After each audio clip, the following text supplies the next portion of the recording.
For today's video mga kailek, ito pala yung throttle or control head ng barko. Nandito tayo ngayon sa Pier 1 dahil mag-troubleshoot tayo ng throttle. So, nagdala kami ng press button switch kasi hindi daw ma-reset ang kanilang throttle.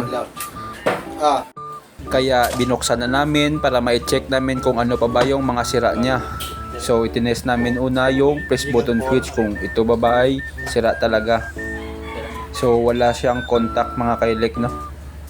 Kaya binaklas na namin mga kailek para kunin yung press button switch sa loob kasi meron siyang nakakonekta na maliit na circuit board.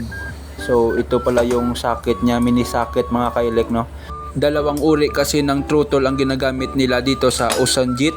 Meron siyang manual at saka meron siyang automatic. Ito kasi yung automatic mga kailek, no?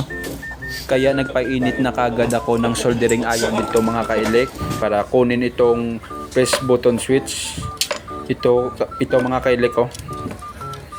Soldado yan mga kailek, kaya kailangan natin ng soldering iron. Kaya nang uminit na yung soldering iron, agad-agad ko nang kinuha mga kailek. Nang makuha ko na mga kailek, agad ko nang pinalitan ng bago.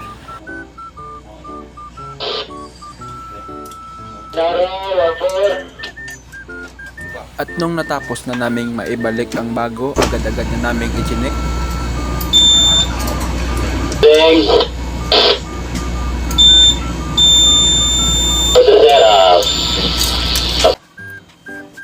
At nang naisiguro na namin na okay na at agad-agad na namin ibinalik.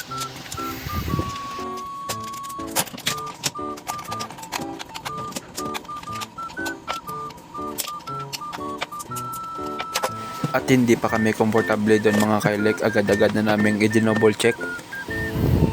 3, 4, pula orange.